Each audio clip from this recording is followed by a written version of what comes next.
ಹಳೆ ಶಿವಮೊಗ್ಗದ ಗಾಂಧಿ ಬಜಾರ್ನಲ್ಲಿರುವ ಬಟ್ಟೆ ಮಾರ್ಕೆಟ್ನಲ್ಲಿರುವ ಸ್ಟಾಲ್ಗಳಲ್ಲಿ ಇವತ್ತು ಬೆಂಕಿ ಹೊತ್ತಿಕೊಂಡು ಅನಾಹುತ ಸಂಭವಿಸಿದೆ.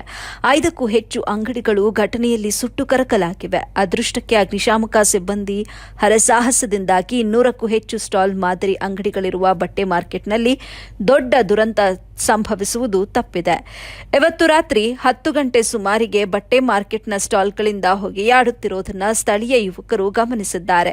ಎಂದಿನಂತೆ ಎಲ್ಲರೂ ವ್ಯಾಪಾರ ಮುಗಿಸಿ ಮನೆಗೆ ತೆರಳುತ್ತಾ ಇದ್ರು. ಅದೇ ಹೊತ್ತಿನಲ್ಲಿ ಮುಚ್ಚಿದ್ದ ಮಳಿಗೆಗಳಿಂದ ಹೊಗೆ ಬರುವುದನ್ನು ಗಮನಿಸಿದ ಯುವಕರು ತಕ್ಷಣವೇ ಅಗ್ನಿಶಾಮಕ ಸಿಬ್ಬಂದಿಗೆ ಕರೆ ಮಾಡಿದ್ದಾರೆ. ಮೆಸ್ಕಾಂ ಸಿಬ್ಬಂದಿಗೆ ಕರೆ ಮಾಡಿ ಕರೆಂಟ್ ಕಟ್ ಮಾಡಿಸಿದ್ದಾರೆ. ಆನಂತರ ವಿಷಯ ತಿಳಿದು ಸ್ಥಳಕ್ಕೆ 2 ವಾಹನ ಹಾಗೂ 15ಕ್ಕೂ ಹೆಚ್ಚು ಅಗ್ನಿಶಾಮಕ ಸಿಬ್ಬಂದಿ ಆಗಮಿಸಿದ್ದು 1.5 ಗಂಟೆಗೂ ಹೆಚ್ಚು ಕಾಲ ಕಾರ್ಯಾಚರಣೆ ನಡೆಸಿದ್ದಾರೆ. ಉಸಿರುಗಟ್ಟಿಸುವಂತಹ ಹೊಗೆಯ ನಡುವೆ ಆಕ್ಸಿಜನ್ ಸಿಲಿಂಡರ್ನೊಂದಿಗೆ ಕೃತಕ ಉಸಿರಾಟದ ಕಿಟ್ ಬಳಸಿ ಅಗ್ನಿಶಾಮಕ ಸಿಬ್ಬಂದಿ ಇಕ್ಕಟ್ಟಿನ ಸ್ಥಳದಲ್ಲಿ ಸದ್ಯ ಕಾರ್ಯಾಚರಣೆ ನಡೆಸಿ ಬೆಂಕಿ ನಂದಿಸಿದ್ದಾರೆ. ಇದೇ ವೇಳೆ ದೊಡ್ಡ ಮಟ್ಟದ ಸಿಬ್ಬಂದಿಯ ಜತೆಗೆ ಆಗಮಿಸಿದ ಶಿವಮೊಗ್ಗ ದೊಡ್ಡಪೇಟೆ ಪೊಲೀಸರು ಸ್ಥಳದಲ್ಲಿ ಆಗುತ್ತಿದ್ದ ರಶ್ ತಡೆದು ಜನರನ್ನ ನಿಯಂತ್ರಿಸಿದ್ರು. ಆದರೂ ತಮ್ಮ ತಮ್ಮ ಅಂಗಡಿಗಳಿಗೆ ಎಲ್ಲಿ ಅನಾಹುತವಾಗಿದೆಯೋ ಹಾನಿಯಾಗಿದೆಯೋ ಎಂಬ ಆತಂಕದಲ್ಲಿದ್ದಂಥ ಅಂಗಡಿ ಮಾಲೀಕರು ದಟ್ಟ ಹೊಗೆಯ ನಡುವೆಯೂ ತಮ್ಮ ಅಂಗಡಿಗಳಿಗೆ ತೆರಳಿ ಸಾಮಗ್ರಿಗಳನ್ನು ಚೀಲಕ್ಕೆ ತುಂಬಿಕೊಂಡು ಅಲ್ಲಿಂದ ಸ್ಥಳಾಂತರ ಮಾಡಿದ್ರು.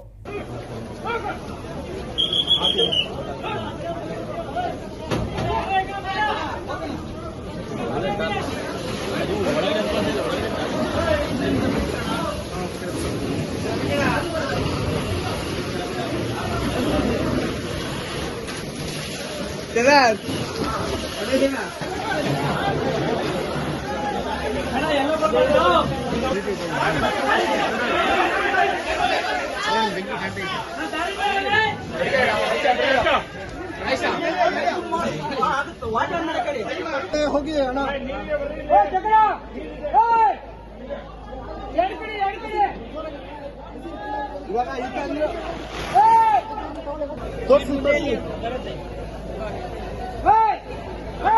ಕೂಬೇಡಿ, ದಯವಿಟ್ಟು ಕೂಬೇಡಿ sir. Sir sir sir sir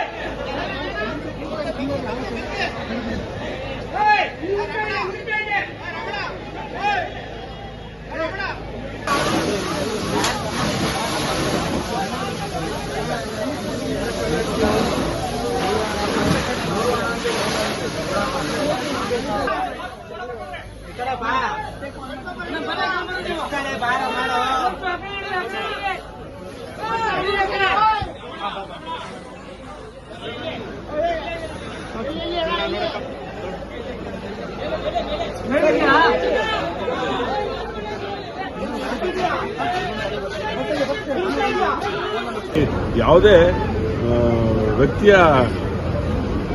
ವ್ಯಕ್ತಿ ಅಗ್ನಿಗೆ ಆಹುತಿ ಆಗಿಲ್ಲ. ಹಾಗಾಗಿ ಭಗವಂತ ದೊಡ್ಡವನು ಅಂತ ಹೇಳಿದ ಅದಕ್ಕೋಸ್ಕರ ಹಾಗಾಗಿ ಇದೆಲ್ಲದನ್ನು ಗಮನದಲ್ಲಿ ಇಟ್ಟು ಮುಂದಿನ ಕ್ರಮಗಳ ಬಗ್ಗೆ ಯೋಚನೆ ಮಾಡಿ. ದೊಡ್ಡ ಅನಾಹುತ ತಪ್ಪಿದೆ. ದೊಡ್ಡ ಅನಾಹುತ ತಪ್ಪಿದೆ. ದೊಡ್ಡ ಅನಾಹುತ. ಅಕ್ಕಪಕ್ಕ ಮನೆಗಳಿದಾವೆ. ಅಕ್ಕಪಕ್ಕದ ಮನೆಗಳಿದೆ. ಸಾವಿರಾರು ಜನ ಇಲ್ಲಿ ವಾಸ ಮಾಡ್ತಿರೋಂಥದ್ದು. ಸಾವಿರಾರು ಜನ ಚಿಕ್ಕಡು ಪಾಪ್ಯುಲೇಷನ್ ಇರುವಂತ ಏರಿಯಾ ಇದೆ. ಹಾಗಾಗಿ ಅನೇಕರಿಗೆ ಮನೆಗಳಲ್ಲೂ ತೊಂದರೆ ಇದೆ. ಮನೆಗಳಿಗೆ ಬಾಗಿಲು ತೆಗೆದು ಒಳಗಡೆ ಹೋಗಿ ಹೊಗೆನೇ ಇರೋದು. ನಾನು ನೋಡ್ಕೊಂಡು ಬಂದೆ ಅನೇಕ ಮನೆಗಳನ್ನ. ಪೂರ್ತಿ ಮನೆ ತುಂಬ ಹೊಗೆ ಇದೆ. ಹಾಗಾಗಿ ಅವರಿಗೂ ಉಸಿರಾಟಕ್ಕೆ ಸ್ವಲ್ಪ ಸಮಸ್ಯೆ ಆಗ್ತಿದೆ. ಹೊರಗೆ ಬನ್ನಿ ಅಂತ ಕರೆದಿದೆ ಅವರನ್ನ. ಅವರೆಲ್ಲರೂ ಕೂಡ ಅವ್ರ ಮಕ್ಕಳು ಮನೆಯನ್ನು ಕರ್ಕೊಂಡು ಹೊರಗಡೆ ಬರ್ತಾ ಇದ್ದಾರೆ.